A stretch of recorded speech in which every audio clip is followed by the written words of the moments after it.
जय हिंद दोस्तों, नमस्कार। आप सभी का स्वागत है मेरे अपने YouTube चैनल पर।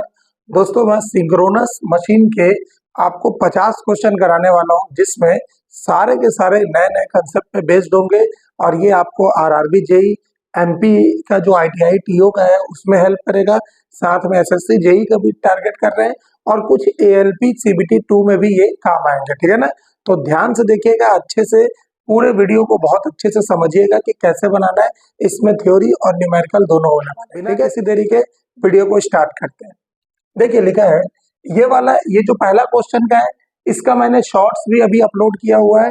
अगर आपने बनाया है तो ठीक है, नहीं बनाया है तो अभी मैं इसका पूरा सॉल्यूशन कराऊंगा। देखिए, लिखा है एक पावर स्टेशन में 3 सिंक्रोनस जनरेटर होते हैं, जिसमें x1 दिया हुआ है, x2 दिया हुआ है और x3 दिया हुआ है। और बोल रहा है कि टोटल पावर अगर 800 मेगावाट है ना, तो आवृत्ति मतलब फ्रीक्वेंसी क्या होगी निकालना है। तो अगर जनरेटर हानि रहित है भाई, लॉसलेस है, तो मैंने आपको बताया भी था लॉसलेस होगा तो सारे जनरेटर का जो लोड है वो ऐड हो जाएगा भाई। x1 plus x2 equal to 800 megawatt. ठीक है, ये रहेगा। सभी की वैल्यू रख देंगे। x1 की वैल्यू आएगी 60 माइनस f प्लस x2 की वैल्यू होगी 120 70 माइनस f प्लस x3 की वैल्यू होगी 140 80 माइनस f।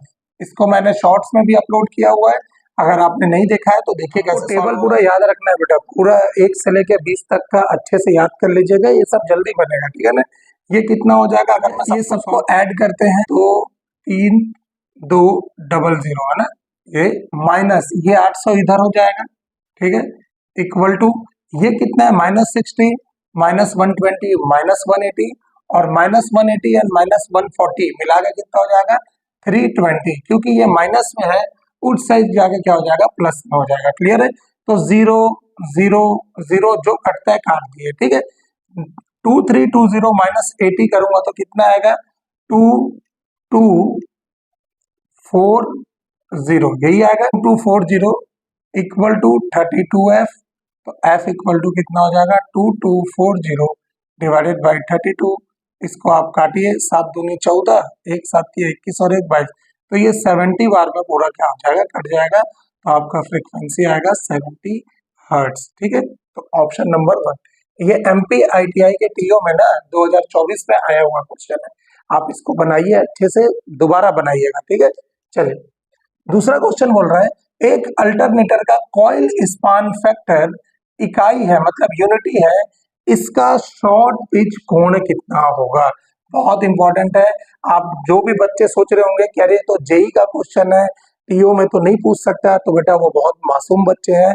अगर उनको लग रहा है कि नहीं जेई का क्वेश्चन टीओ में नहीं देगा, तो ये बहुत बड़ी गलतफहमी है। एमपी का इतिहास रहा है पूरे क्वेश्चन को घुमा घुमा के देने का। ठीक है ना?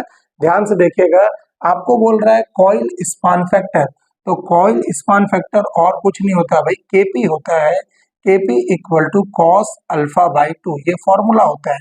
अगर इसी को कॉइल स्पान फैक्टर बोलिए, चाहे इसी को पिच फैक्टर भी बोलते हैं, ध्यान रखिएगा ना, इसी को कॉइल स्पान फैक्टर भी बोलते हैं, पिच फैक्टर भी बोलते हैं। ऐसी अगर केडी का पूछता ना, तो केडी का फॉर्मूला होता है sine m beta by 2 divided by m sine beta by 2। इससे क्वेश्चन सिर्फ फॉर्मूला देता है, न्यूमेरिकल नहीं देगा। क्लियर है? तो यहाँ पर क्या होगा, मेरे को बोला है कि केपी की वैल्यू जो पिच फैक्टर है या कॉइल स्पान फैक्टर है, ये यूनिटी है। यूनिटी का मतलब एक है, तो कॉस अल्फा बाई 2 बराबर कितना है भाई, एक है। और यही जो अल्फा होता है ना, यही अल्फा और कुछ नहीं, ये शॉर्ट पिच कोण होता है। इसी को मेरे को निकालना है, शॉर्ट पिच कोण है ना, यही एंगल है शॉर्ट पिच एंगल या शॉर्ट एंगल या पिच एंगल, इसी को बोलते हैं। तो यहाँ से cos alpha by 2 equal to cos की कितने पे वैल्यू 1 होती है, तो कॉस 0 पे 1 होती है। तो यहाँ पे भी कॉस है, यहाँ पे भी कॉस है, तो अल्फा बाई 2 इक्वल टू 0 हो गया। तो अल्फा इक्वल टू 0 डिग्री। तो कॉस के कितने डिग्री पर शॉर्ट पिच कोण में यूनिटी होगा, तो ये आंसर आएगा ऑप्शन नंबर डी। ये भी आईटीआई टीओ का ही क्वेश्चन है, आप उठा के कभी देखिएगा, आपको मिल जाएगा। ठीक है, चलिए अगला क्वेश्चन।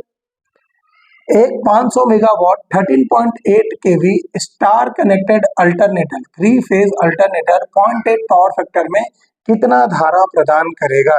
ये हर बार मैं बोला हूँ बेटा, पावर से क्वेश्चन बनेगा, चाहे वो सिंगल फेस हो चाहे थ्री फेस हो। मैंने लास्ट टाइम भी आपके लिए लिख के भी दिया था पावर का पूरा फॉर्मूला, तो आपने याद होगा आपको मैंने क्या क्या लिखा था। फिर से मैं एक एक क्वेश्चन पे पूरा रिवाइज भी करा दे रहा हूँ। वीडियो पूरा देखेंगे अगर आपको, तो आपको क्वेश्चन पढ़ने का जरूरत नहीं पड़ेगा। पावर का डीसी में अगर बात कर रहा है तो V इंटू आई फॉर्मूला होता है, पावर बराबर V square divided by R होता है, पावर बराबर आई स्क्वायर आर होता है। अगर पावर का सिंगल फेस में बात करेगा तो पावर का फॉर्मूला होता है वी आई कॉस फाई, ठीक है। अगर पावर का थ्री फेस में बात कर रहा है तो पावर का फॉर्मूला होता है √3 वी आई कॉस फाई। इसी में अगर मेरे को एक्टिव पावर बताना है तो एक्टिव पावर हमेशा होता है V I cos phi. Reactive power अगर बताना है तो रिएक्टिव पावर होता है वी आई साइन फाई। और एपरेंट पावर आभासी शक्ति अगर बताना है तो ये होता है वी इंटू आई। क्योंकि यहाँ पावर का कोई बात नहीं किया है, इसलिए हम हमेशा एक्टिव पावर लेके चलेंगे। यहाँ पर पहले ही बोल दिया है थ्री फेस है, तो थ्री फेस में मैं ये फॉर्मूला लगाऊंगा, ठीक है। पावर बराबर √3 वी आई कॉस फाइव। यहाँ से हमको आई निकालना है, तो power divided by √3 V into cos five. यहाँ से वैल्यू रखेंगे, आई कितना है 13.8, नहीं ये पावर दिया है 500 मेगावाट। मेगा का मतलब होता है 10⁶। ये भी आपको ध्यान रखना है कि 1 किलो का मतलब होता है 10⁻3, 1 मेगा का मतलब होता है 10⁶, 1 गीगा का मतलब होता है 10⁹, है ना। इसी टर्म पे 1 सेंटीमीटर बराबर होता है 10⁻2 मीटर, 1 मिलीमीटर का मतलब होता है 10⁻³ मीटर, 1 माइक्रोमीटर का मतलब होता है 10⁻6 मीटर, 1 नैनोमीटर का मतलब होता है 10⁻9 मीटर, और 1 पिकोमीटर का मतलब होता है 10⁻12 मीटर। ये कुछ कन्वर्जन है जो आपको दिमाग में रखने हैं जब भी इलेक्ट्रिकल के न्यूमेरिकल करेंगे। तो यहाँ पर कितना हो जाएगा divided by √3 into V. V कितना दिया हमारा 13.8 किलो है, तो किलो के लिए लग जाएगा 10⁻3। यहाँ से ये मेगा था तो मेगा के लिए मैंने लगाया 10⁻6, ठीक है। इंटू कॉस फाई कितना दिया है, कॉस फाई दिया है 0.8, तो 0.8 क्लियर है। तो यहाँ से 10⁻3 ये कट जाएगा, बचेगा कितना 10⁻3। आपको इसको सॉल्व करना पड़ेगा बेटा, और कोई तरीका नहीं है। आप जब इसको सॉल्व करेंगे, क्योंकि मैंने सॉल्व किया हुआ है इसलिए इसका डायरेक्ट अप्रोक्स वैल्यू आएगा 26.6 समथिंग कुछ आएगा, तो अप्रोक्स वैल्यू ही आपको निकालना है। तो 26 किलो एम्पियर इसका आंसर होगा। आप बनाइएगा, आपसे बन जाएगा बेटा, कोई बड़ा नहीं है। इसको 2 से काटिए, 3 से काटिए, ये सब याद रखिए बेटा। 1/√2 की वैल्यू कितनी होती है, 1/√3 की वैल्यू कितनी होती है, ये सब याद रखेंगे। जैसे ये 0.77707 होता है, 1/√3 0.577 होता है। ये सब आप याद रखेंगे ना, तो आपको मल्टीप्लाई करने में बहुत आसानी होगा। क्लियर है। इनमें से किसका उपयोग फेज एडवांसर के रूप में किया जाता है? सिंक्रोनस कंडेंसर का, जब वो लीडिंग पावर फैक्टर के साथ हो, फेज मॉडिफायर का लैगिंग पावर फैक्टर के साथ, सिंक्रोनस इंपीडेंस का लैगिंग पावर फैक्टर के साथ, या उपरोक्त सभी। ये पंजाब स्टेट के पावर ट्रांसमिशन में पूछा हुआ है, देखिए 2025 में। क्लियर है। तो इसमें हमेशा देखिए फेज एडवांसर का मतलब होता है जिसमें हम लोग क्या करें, पावर फैक्टर को सुधारे, इंप्रूव करें। पावर फैक्टर को इंप्रूव करने के लिए ये रहता है, तो ये फेज मॉडिफायर भी रहता है और सिंक्रोनस कंडेंसर भी होता है। फेज मॉडिफायर अगर ये लीडिंग रहता ना तो मैं लेता इसको, लेकिन ये लैगिंग है इसलिए गलत हो गया। तो हमारे पास क्या बचेगा, सिंक्रोनस कंडेंसर। ध्यान रखिएगा इसमें, ठीक है। तो option number 1 is your correct answer. Question number 5, कब यह कहा जा सकता है कि जनरेटर का रेगुलेशन अच्छा है? रेगुलेशन का मतलब होता है नियमन, हिंदी में बोलते हैं। तो कब बोलेंगे, जब नो लोड से फुल लोड का अंतर अधिक हो, जब नो लोड से फुल लोड का अंतर कम हो, फुल लोड से नो लोड का अंतर अधिक हो, फुल लोड से नो लोड का अंतर कम हो। तो आपको वोल्टेज रेगुलेशन के बारे में कुछ चीजें मालूम होना चाहिए कि हमेशा जो वोल्टेज रेगुलेशन आता है ना, ये आता है change in no load to full load, change in voltage from no load to full load, no load to full load, ये होता है हमेशा। नो लोड का मतलब है जब आप जनरेटर में कोई सा भी लोड ना लगाए। लोड का मतलब होता है जैसे आसपास हमारे घर पे अगर लोड देखो तो लाइट वगैरह पंखा ये सब लोड होता है, तो यहाँ पर भी जब कोई लोड ना हो तब वोल्टेज कितना आ रहा है, और जब पूरा सिस्टम में सारे लोड कनेक्ट हो जाए तब कितना आ रहा है। दोनों का अंतर जितना मिनिमम होगा, जितना न्यूनतम होगा, उतना मेरा वोल्टेज रेगुलेशन अच्छा होगा। तो इसका आंसर क्या होगा, नो लोड से फुल लोड का अंतर हमेशा क्या होना चाहिए, न्यूनतम होना चाहिए। सॉरी सॉरी, अधिकतम नहीं होगा, न्यूनतम होगा। ये option number B is your correct answer. ठीक है, चलो अगला क्वेश्चन। एक टरबाइन 250 आरपीएम से 50 हर्ट्ज में चल रहा है, पोल की संख्या क्या होगी। ये आरआरबीएनएल जेई में भी पूछा है, और राजस्थान में ही ये सबऑर्डिनेट सिस्टम का भी पेपर होता है उसमें भी दिया हुआ है। तो ये और कुछ नहीं, एक ही formula NS equal to 120 F upon P, जहां पर NS सिंक्रोनस स्पीड है, F फ्रीक्वेंसी है, P है नंबर ऑफ पोल्स। तो हमको P निकालना है, तो यहाँ पे कितना हो जाएगा 120 F अपॉन NS, यही होगा 120 इंटू कितने हर्ट्ज पे काम कर रहा है, 50 हर्ट्ज पे काम कर रहा है, डिवाइडेड बाई स्पीड कितना दिया है 250 आरपीएम दिया है। तो काट दीजिए, 5 एकम 5, 5 हम 25, 5 दूनी 10, ठीक है, और 2 बचा 5 चौक 20, कितना आ गया 24 पोल मेरा आंसर है। ऑप्शन नंबर कौन सा होगा, option number D is your correct answer. ठीक है, फिर अगला पूछ रहा है डायरेक्ट लोड टेस्ट, ये कब अच्छा होता है। सिंक्रोनस मशीन में हम लोग क्या करते हैं, कुछ टेस्ट भी करते हैं, जैसे कुछ डायरेक्ट टेस्ट होता है, डायरेक्ट टेस्ट होता है, कोई इनडायरेक्ट टेस्ट होगा, open circuit test, short circuit test, ये सब होता है। तो डायरेक्ट टेस्ट हमेशा 5 केवीए से कम के अल्टरनेटर में किया जाता है, ध्यान रखिएगा। 5 केवीए से ज्यादा करना है तो उसके इनडायरेक्ट मेथड होते हैं, जिसमें open circuit test, short circuit test ये सब आता है ना, ये सब रेगुलेशन फाइंड आउट करने के लिए हम लोग यूज करते हैं। तो यहाँ पर क्या होगा, डायरेक्ट लोड टेस्ट कब होगा, 5 केवीए से कम, ये ऑप्शन नंबर ए। ये डायरेक्ट फैक्चुअल है, इससे आपको याद रखना है। फिर बोल रहा है एक 3 फेज सिंक्रोनस मशीन के पास होता है हमेशा क्या होगा, एक स्लिप रिंग, 2 स्लिप रिंग, एक एंड रिंग या 2 एंड रिंग। बहुत इंपॉर्टेंट क्वेश्चन है। तो हमेशा सिंक्रोनस मशीन में हमेशा क्या होगा, स्लिप रिंग होता है, और एक स्लिप रिंग नहीं होगा, कितने होते हैं 2 स्लिप रिंग। इंडक्शन में होता है एंड रिंग, आपने स्क्वायरल केज रोटर देखा होगा, उसमें रोटर का जो लास्ट वाला पेरीफेरी है उसको एंड रिंग से क्या करते हैं, शॉर्ट करते हैं, और स्क्वायरल केज के पेरीफेरी को हमेशा क्या करते हैं, थोड़ा स्लाइड में थोड़ा सा मोड़ के रखते हैं। आपने देखा होगा, मैं डायग्राम भी लगा दे रहा हूँ, आपने ये देखा होगा, हमेशा थोड़ा सा आड़ा रहता है, ये कॉगिंग को कम करता है, ठीक है ना। तो इसलिए यहाँ पर क्या होगा, हमेशा कितना स्लिप रिंग रहेगा, 2 स्लिप रिंग आपके आंसर होंगे। अगला प्रश्न देखते हैं, देखिए सिंक्रोनस मोटर को किसी दूसरे डिवाइस के साथ यांत्रिक रूप से युग्मित किया जाता है, मैग्नेटिक लॉकिंग के पश्चात किस डिवाइस से डिस्कनेक्ट किया जाएगा। तो आपको मालूम होना चाहिए, अगर सिंक्रोनस जनरेटर का पूछेगा कि किस सिद्धांत पर काम करता है, तो आप बताएंगे इलेक्ट्रोमैग्नेटिक इंडक्शन।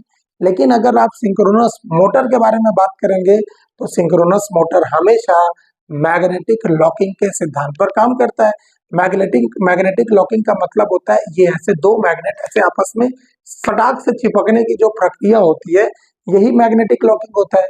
तो मैग्नेटिक लॉकिंग के बाद ना हमेशा सिंक्रोनस मोटर को बैटरी, इन्वर्टर, रेक्टिफायर ये सब नहीं, पोनी मोटर के द्वारा या अनदर मोटर के द्वारा क्या करते हैं, उसको डिस्कनेक्ट किया जाता है। ठीक है, ध्यान रखिएगा, यूपीपीसीएल जेई का क्वेश्चन है।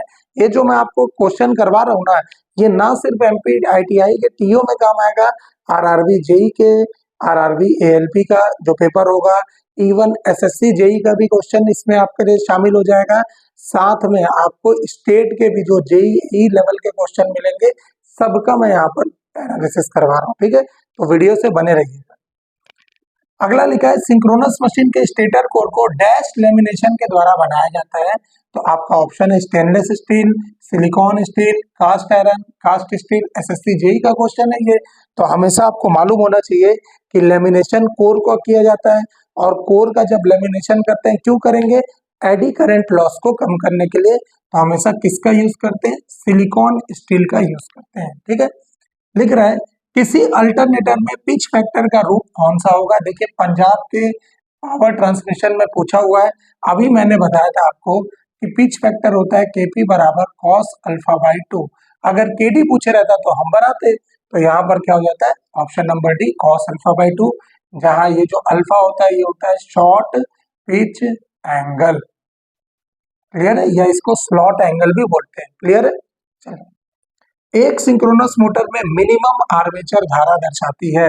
ये बहुत इंपॉर्टेंट है बेटा, ये जो है ना, ये मैं लिखना भूल गया था, एमपीपीसीएल के जेई में पूछा हुआ है ना ये वाला, इसमें ध्यान रखिएगा। मध्य प्रदेश के पावर कॉर्पोरेशन लिमिटेड में पूछा हुआ है कि एक सिंक्रोनस मोटर में मिनिमम आर्मेचर धारा किसको दर्शाएगी? हमेशा मिनिमम आर्मेचर धारा यूनिटी पावर फैक्टर को दर्शाती है, एकदम ध्यान रखिएगा। ये बहुत इंपॉर्टेंट क्वेश्चन है, अगर एमपी में पूछा है मतलब इंपॉर्टेंट है। अल्टरनेटर में एक्सटर्नल लोड सर्किट में धारा किसके द्वारा पहुंचती है? डायरेक्ट कनेक्शन के द्वारा, कम्यूटेटर के द्वारा, स्लिप रिंग के द्वारा या ब्रश के द्वारा? तो आपको मालूम होगा कि अल्टरनेटर में 2 स्लिप रिंग लगे होते हैं और यही 2 स्लिप रिंग का काम होता है एक्सटर्नल लोड सर्किट में धारा को ले जाना, धारा को पहुंचाना या धारा को कलेक्ट करवाना, ये वाला। तो इसका आंसर क्या हो जाएगा? स्लिप रिंग के द्वारा। ब्रश इसमें होता नहीं है, कम्यूटेटर इसमें होता नहीं है, डायरेक्ट कनेक्शन होता नहीं है, स्लिप रिंग के द्वारा ही किया जाता है। सिंक्रोनस मोटर की गति को इनमें से किसके द्वारा परिवर्तित किया जाएगा? तो आपके ऑप्शन है आवृत्ति, लोड, उत्तेजना मतलब एक्साइटेशन, या सप्लाई वोल्टेज। तो आपको मालूम होगा फॉर्मूला NS = 120 F/P, ये रहता है। क्योंकि पोल्स अगर देता ना तो पोल्स को बढ़ाते तो स्पीड कम हो जाता। यहाँ पर ना जो सबसे बेस्ट ऑप्शन है वो है आवृत्ति, कि आवृत्ति को मैं बढ़ा और घटा के क्या कर सकता हूँ? स्पीड को कम ज्यादा कर सकता हूँ। क्लियर है, लेकिन ये क्वेश्चन क्या है? विवादित था भैया, ये ध्यान रखिएगा। पंजाब के स्टेट पावर ट्रांसमिशन लिमिटेड में पूछा हुआ था 2021 में ही, ये विवादित क्वेश्चन था। उसमें जो आयोग था वो एक्साइटेशन लगा के भेज दिया था, जबकि इसका सही आंसर आएगा आवृत्ति। क्लियर है, चले। ये ITI बेस का क्वेश्चन है बट आपके लिए इंपॉर्टेंट है। अल्टरनेटर की लगभग 1 megawatt rating hollow water cooled conductor के लिए उपयोग किया जाता है। हॉलो का मतलब होता है जो खोखला है, पानी का मतलब द्रव, कूल का मतलब ठंडा, कंडक्टर का मतलब चालक, उसमें यूज किया जाएगा। तो हमेशा 1000 मेगावाट रेटिंग का जो अल्टरनेटर होगा हमेशा हॉलो वाटर कूल्ड कंडक्टर के रूप में उपयोग किया जाएगा। ठीक है, अल्टरनेटर सदैव डैश में घूमती है। भैया अल्टरनेटर किसमें घूमेगी? क्या सिंक्रोनस स्पीड रोटर स्पीड से ज्यादा होगा? रोटर स्पीड सिंक्रोनस स्पीड, ये एक्चुअली ऐसा होगा, ये एरो ऐसा होगा, माफ करिएगा, ये सुधार लीजिएगा इसको। रोटर स्पीड सिंक्रोनस स्पीड से ज्यादा होगा, या ये दोनों आपस में बराबर होंगे, या नन ऑफ द अबव। तो हमेशा रोटर की स्पीड सिंक्रोनस स्पीड के बराबर होती है, तभी इसमें स्लिप की वैल्यू हमेशा कितना आएगा? 0 आता है। हमेशा सिंक्रोनस मशीन में स्लिप की वैल्यू हमेशा 0 होती है। ठीक है, ध्यान रखिएगा, क्योंकि स्लिप का फॉर्मूला क्या होता है? NS - NR / NS, यही होता है। जब ये दोनों आपस में बराबर हो गए तो स्लिप कितना है? 0 आया। क्लियर है, अब देखिए इनमें से कौन सा मेथड सिंक्रोनस मोटर में वोल्टेज रेगुलेशन प्राप्त करने के लिए नहीं किया जाता? बहुत इंपॉर्टेंट है, ध्यान से देखिएगा बेटा। इससे मैं ऐसा डेटा दे रहा हूं आपको जो हर बार आपके पेपर में देगा। सबसे पहला लिखा है synchronous impedance method. Synchronous impedance method, इसको हम लोग बोलते हैं EMF मेथड भी बोलते हैं, EMF मेथड भी कहा जाता है। और ये मेथड क्या होता है? ये ध्यान से सुनिएगा, ये मेथड क्या होता है? बहुत ही, इसे एक नाम से और दिया जाता है पेसिमिस्टिक, पेसिमिस्टिक मेथड भी कहा जाता है। ठीक है ना, निराशावादी इसको बोलते हैं हम लोग, निराशावादी विधि। ठीक, दूसरा है MMF मेथड। ठीक है, इसको हम लोग और भी नाम से जानते हैं, एम्पियर टर्न मेथड भी बोलते हैं, एम्पियर टर्न मेथड। और इसको हम लोग ना ऑप्टिमिस्टिक मेथड के नाम से भी करते हैं, ऑप्टिमिस्टिक मेथड के नाम से भी जानते हैं। ठीक है, ऑप्टिमिस्टिक मेथड के नाम से जानते हैं। इसको बोलते हैं आशावादी, आशावादी विधि। क्लियर है, तो इसको याद रखने के लिए आप कर सकते हैं भाई, M है, ये O है, तो मोए मोए करते हैं ना, तो आप इसको याद कर सकते हैं। याद करने का तरीका है बेटा। फिर तीसरा नंबर है पोर्टियर ट्रायंगल मेथड। तो ये पोर्टियर ट्रायंगल मेथड, इसको हम लोग ना बेस्ट मेथड बोलते हैं। ये होता है बेस्ट मेथड, वोल्टेज रेगुलेशन प्राप्त करने का ये बेस्ट मेथड होता है। और चौथा पोलैरिटी मेथड, ऐसा कोई मेथड नहीं होता, तो यही हमारे लिए क्या हो जाएगा? आंसर हो जाएगा। पोलैरिटी टेस्ट होता है जिसको हम लोग यूज करते हैं ट्रांसफार्मर। क्लियर है।